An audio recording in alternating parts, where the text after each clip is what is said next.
오늘 함께 보실 말씀은 이사야 59장 1절부터 15절 상반절 말씀까지입니다. 이사야 59장 1절부터 15절 상반절까지 말씀 한 절씩 교독하겠습니다. 여호와의 손이 짧아 구원하지 못하심도 아니요 귀가 둔하여 듣지 못하심도 아니라.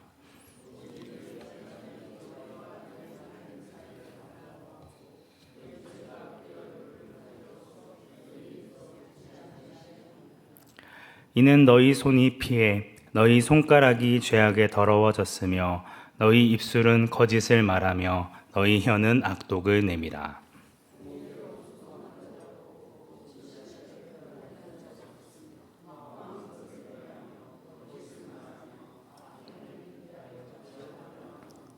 독사의 알을 품으며 거미줄을 짜나니 그 알을 먹는 자는 죽을 것이요 그 알이 밟힌즉 터져서 독사가 나올 것이니라.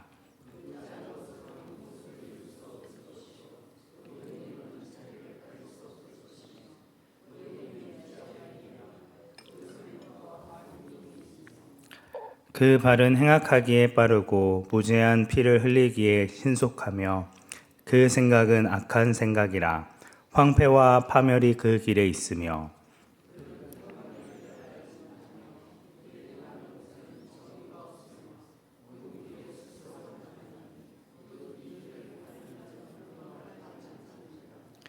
그러므로 정의가 우리에게서 멀고 공의가 우리에게 미치지 못한즉 우리가 빛을 바라나 어둠뿐이요 밝은 것을 바라나 캄캄한 가운데에 행함으로.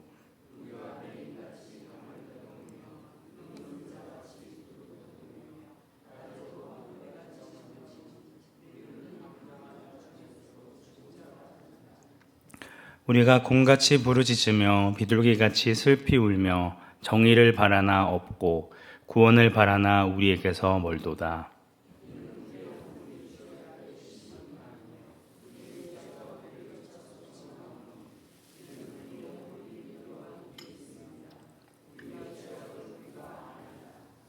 우리가 여호와를 배반하고 속였으며 우리 하나님을 따르는 데에서 돌이켜 포악과 패역을 말하며 거짓말을 마음에 잉태하여 낳으니.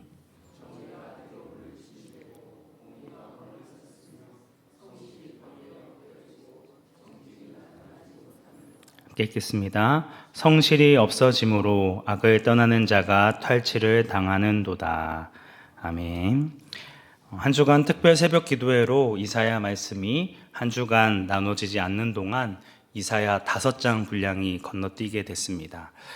그런데 앞선 말씀과 분위기가 180도 달라져 있습니다. 이사야가 말씀을 전하는 대상이 달라졌기 때문입니다. 거듭 강조했듯이 이사야 40장부터 55장의 내용은 바벨론의 포로로 머나먼 이방 땅에 끌려간 백성들에게 선포된 말씀이었습니다. 그래서 처음부터 끝까지 위로와 구원 그리고 회복의 메시지가 선포되었습니다. 그래서 어느 장을 펴든지 은혜와 위로를 받습니다. 하나님의 약속된 말씀을 믿고 바벨론으로 떠나라는 말씀이 이어집니다. 그런데 이어지는 56장부터 66장까지의 청중은 이러한 하나님의 약속의 말씀을 듣고 믿음으로 바벨론에서 예루살렘으로 돌아온 포로 귀한 백성들입니다.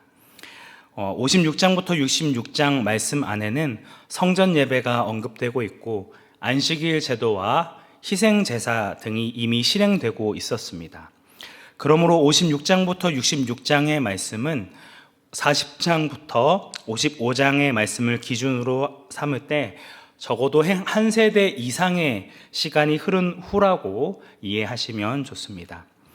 하나님의 약속된 말씀을 붙들고 40년간 머물렀던 바벨론을 떠나 다시 예루살렘으로 향하는 귀환은 결코 쉬운 일이 아니었습니다. 이미 오랜 시간 동안 삶의 기반을 다져왔던 안정된 환경을 떠나 오랜 기간 동안 버려져 있던 예루살렘으로 가는 길은 너무나도 무모해 보였습니다. 바벨론이 섬기는 신들에 비해 너무나도 초라해 보이는 하나님의 말씀을 믿고 고생길이 훤히 보이는 선택을 하는 것은 어리석어 보였을 것입니다. 그래서 다시금 예루살렘으로 귀환한 인원은 전체 인원의 10%가 되지 못했습니다. 그러나 귀환을 결정한 백성들에게는 하나님의 약속의 말씀을 믿음으로 담대하게 머나먼 예루살렘으로 돌아오게 됩니다. 많은 것을 포기하고 희생한다 할지라도 돌아오기만 하면 하나님의 축복이 쏟아지고 풍족한 환경과 부족함 없는 삶이 기다리고 있을 거라 믿었습니다. 부푼 기대와 소망을 품고 예루살렘에 돌아왔으나 당장 새로운 역사가 이루어지지 않습니다. 하나님이 약속하신 영광스러운 구원에도 불구하고 그 구원과는 너무나 거리가 멀어 보이는 비참한 현실이 계속 이어집니다.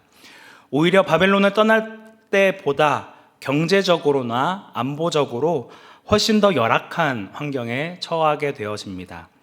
외부의 압력으로 인해 성전 짓는 것이 방해받고 주변의 민족들의 경계를 받으며 불안하게 살아가야 할 이들의 마음은 어떠했을까요? 영광스러운 약속과 참혹한 현실 사이에 말할 수 없는 간극을 겪으며 당혹스러움과 고통으로 울부짖게 됩니다. 하나님이 약속하셨던 말씀은 계속해서 지연되어지는 현실과 이로 인해 공동체 가운데 갈등과 분열이 일어나게 됩니다. 이는 하나님에 대한 실망과 체념으로 이어지고 힘겨운 현실의 무게와 절망스러운 환경 앞에 자신이 살아남기 위해 이웃을 착취하고 버리는 선택을 합니다. 서로를 사랑하고 섬기며 긍휼히 여기는 하나님의 공의와 정의를 잃어버린 채 자신의 생존과 안위만을 위해 이기적으로 살아가게 됩니다. 56장부터 59장까지의 말씀은 백성들 가운데 만연한 죄악과 그로 인해 정의와 공의가 무너진 현실에 대해 낱낱이 고발하고 있습니다. 56장 1절부터 2절까지 말씀에서는 여호와께서 이와 같이 말씀하시기를 너희는 정의를 지키며 의를 행하라. 이는 나의 구원이 가까이 왔고 나의 공의가 나타날 것임이니라 하셨도다. 안식일을 지켜 더럽히지 아니하며 그의 손을 금하여 모든 악을 행하지 아니하여야 하나니 이와 같이 하는 사람, 이와 같이 굳게 잡는 사람은 복이 있느니라고 말씀하고 있습니다. 아직 약속이 이루어지지 않았으나 그럼에도 하나님의 구원이 가까이 왔고 그의 공의가 나타날 것을 믿음으로 정의를 지키고 공의를 행하며 안식일을 지키고 악을 행하지 말라 말씀합니다. 이 약속의 말씀을 굳게 붙들고 정의와 공의를 실천하는 자가 복된 자다라고 이야기하고 있습니다. 하지만 그들은 하나님의 구원이 지체된 원인을 자신들에게서 찾지 않고 하나님을 원망하며 불평합니다.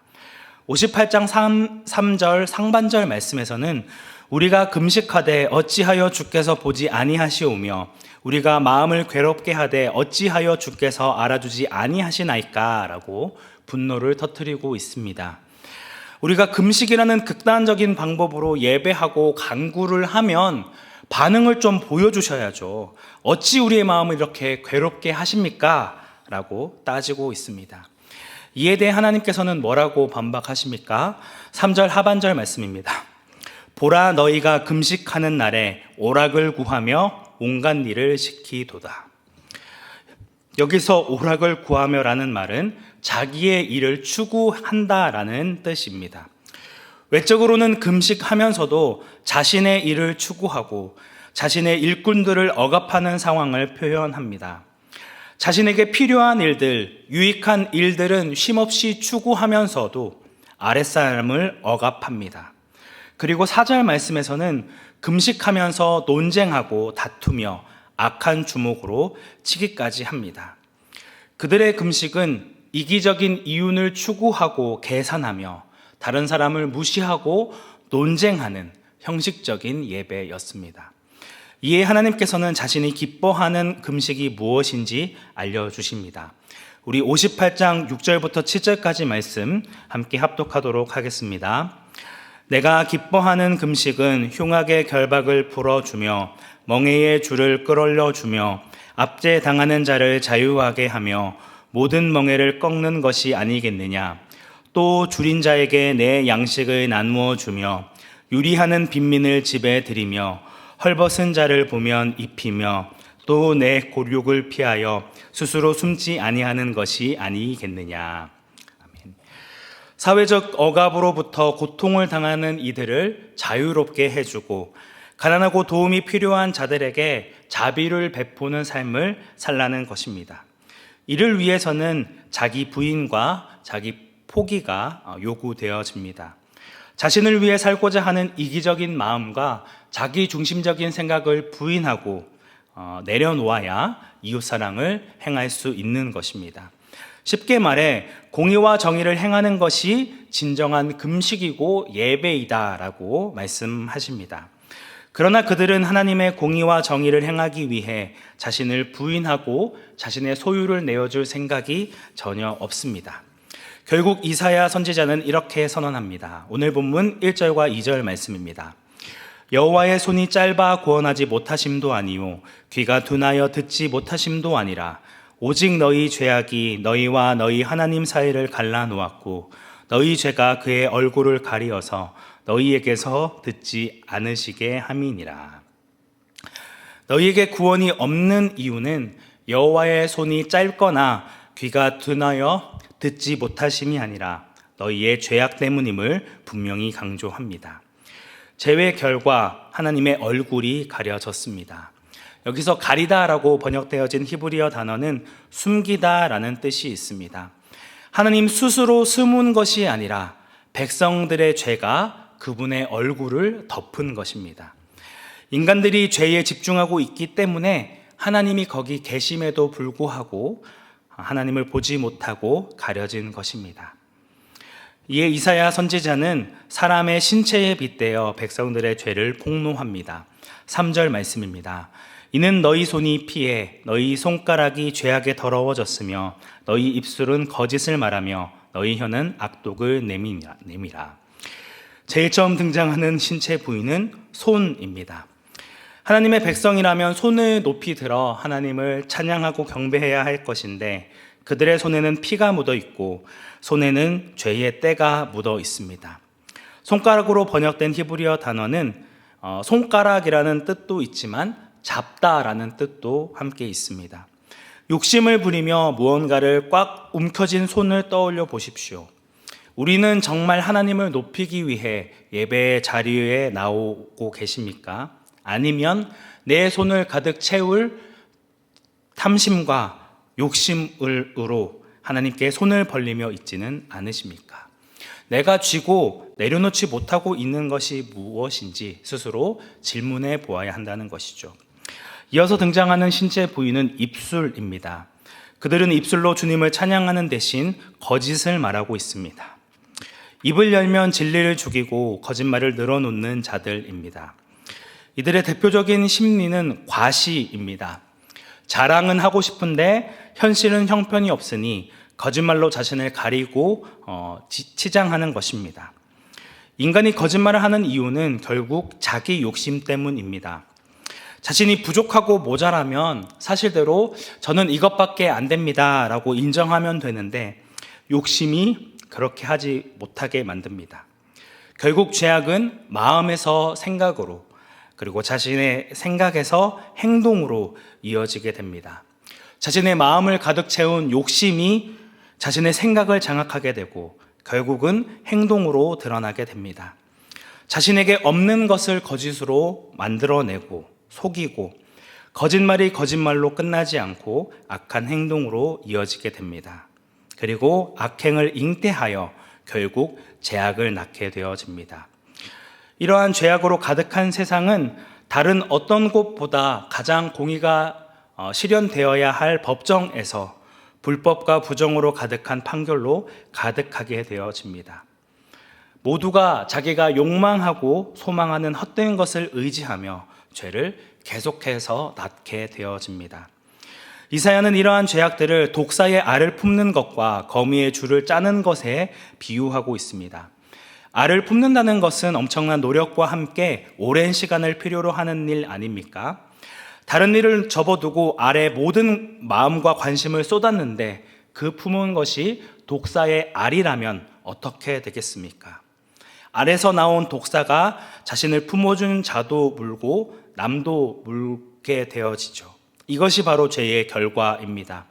자신이 품고 있는 욕망과 탐심이 자신을 사망으로 인도하는지 모르고 오랫동안 인내하고 애쓰고 있는 어리석은 모습입니다. 또한 이들의 행위는 거미줄을 짜서 옷을 만들어 입으려는 것과 같습니다. 조금만 세게 불면 금방 날아가 버리는 거미줄로 어찌 옷을 만들 수 있겠습니까? 아무리 몰입하고 집중해도 불가능한 일입니다. 세월을 낭비하며 독사의 알을 품고 거미줄을 짜는 이런 모습은 어쩌면 인간의 공경을 비유한 것일지도 모릅니다. 인간이 인내하며 오랜 시간에 걸쳐 한 일이 결국 세상에 독사를 낳고 몰입하여 집중한 옷이 너무나도 허망하게 사라져 버린다면 이보다 더 비참한 일이 어디에 있을까요? 7절에는 또 하나의 신체 부위가 등장합니다. 이번에는 발이 등장합니다. 신기하게도 이 발은 죄를 지을 때만 빠릅니다. 남을 죽이고 아프게 하고 속상하게 만드는 일에는 아주 신속하게 행합니다. 이러한 발걸음은 자신이 가졌던 조그마한 욕심과 탐심에서부터 시작된 악한 생각이 드러난 결과입니다. 결국 그 발걸음은 황폐와 파멸의 길로 그를 인도합니다. 이들의 문제는 종교적인 행위를 하지 않은 것이 아니라 평강의 길을 알지 못하는 것이었습니다. 열심히 신앙생활 하기는 했지만 정의와 공의를 원하시는 하나님의 긍휼의 마음을 알지 못하였습니다. 그리하여 그들은 스스로 굽은 길을 걸어갑니다. 굽은 길로 아무리 열심히 걷고 달려도 평강을 알 수 없습니다. 여기서 평강이로 번역된 단어는 저희가 잘 알고 있는 샬롬입니다. 완전함, 안전, 평화라는 뜻을 가지고 있습니다. 이들은 샬롬을 모르기 때문에 가는 곳마다 시기와 다툼으로 분쟁을 일으키고 스스로 황폐와 파멸로 향합니다. 평강을 모르고 자신이 열심히 고생하고 수고하여도 사망의 결과를 낳을 수밖에 없는 절망적이고 비참한 모습, 어떠한 소망도 찾아볼 수 없는 모습입니다. 그런데 반전이 일어나게 됩니다. 8절까지 이스라엘 백성들의 죄를 지적하던 이사야 선지자가 9절부터는 갑자기 그들과 자신을 아울러 우리라는 단어를 쓰게 되어집니다. 9절부터 10절까지 말씀입니다. 그러므로 정의가 우리에게서 멀고 공의가 우리에게서 미치지 못한즉 우리가 빛을 바라나 어둠뿐이요 밝은 것을 바라나 캄캄한 가운데 행함으로 우리가 맹인같이 담을 더듬으며 눈 없는 자같이 두루 더듬으며 낮에도 황혼때같이 넘어지니 우리는 강장한 자 중에서도 죽은 자 같으니라. 정의와 공의가 멀어진 탓에 백성들은 캄캄한 가운데 더듬고 넘어지며 죽은 자 같은 자가 되었습니다. 백성들의 소망과 현실 사이의 괴리가 너무나도 큽니다. 그런데 이 고백을 하는 이 선지자의 모습을 보십시오. 그는 백성들과 하나가 되어 하나님께 부르짖고 있습니다. 죄를 지적하고 판단하는 자리에서 내려와 죄인들과 함께 앉아 그들의 죄를 자신의 죄로 여기며 하나님 앞에 엎드리고 죄를 회개하고 있습니다.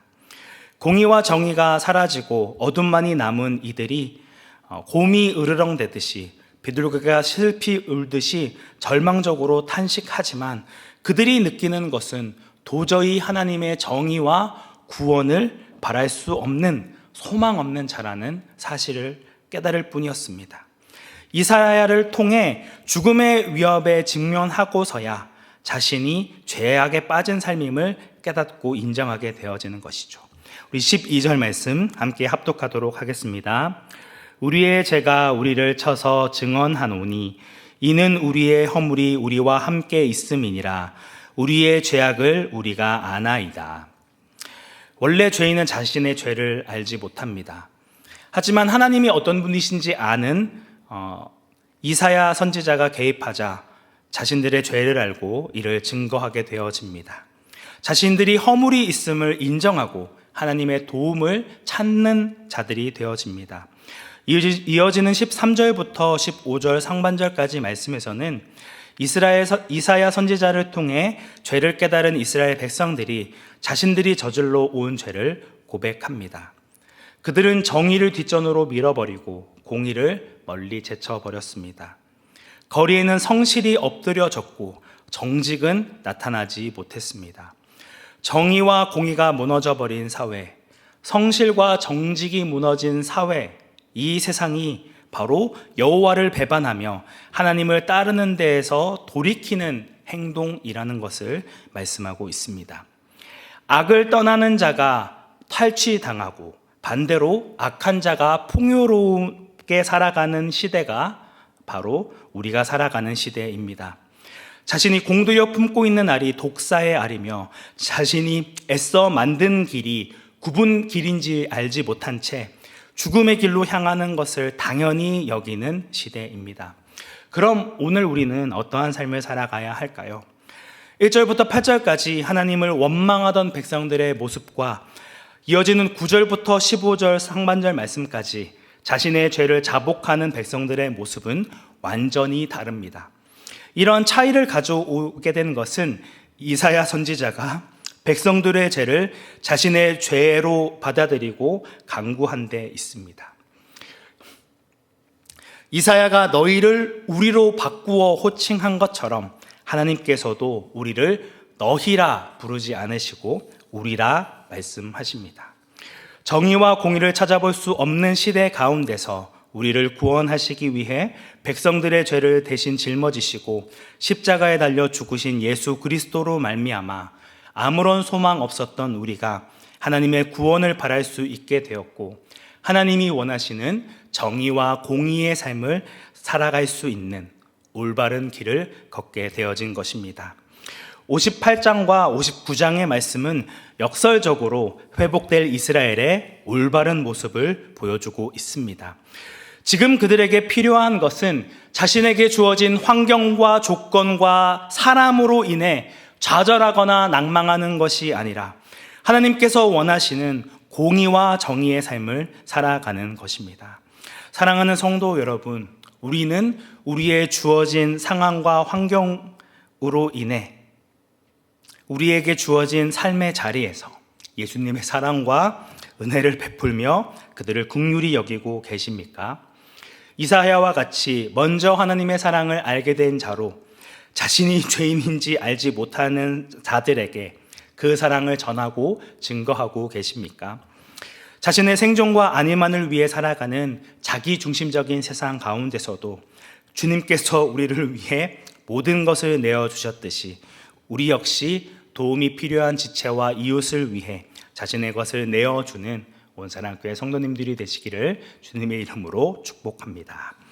함께 기도하겠습니다.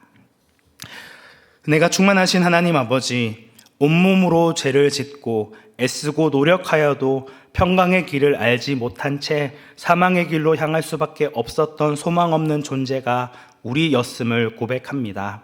하나님의 사랑이 아니면, 하나님께서 부어주시는 은혜가 아니면 그 삶을 살아갈 수 없음을 알고 더 주님의 사랑과 은혜를 구하는 자가 되기 원합니다. 우리를 사랑하여 주셔서 자신의 모든 것을 내어주신 예수님을 닮아 우리 역시 주님의 사랑을 전하고 증거하는 자로 공의와 정의를 행하는 제자의 삶을 살기 원합니다. 날마다 주님의 은혜로 충만케 하여 주시고 그 사랑의 길로 인도하여 주옵소서. 믿는 이의 유일한 소망 되시는 예수님의 이름으로 기도드립니다.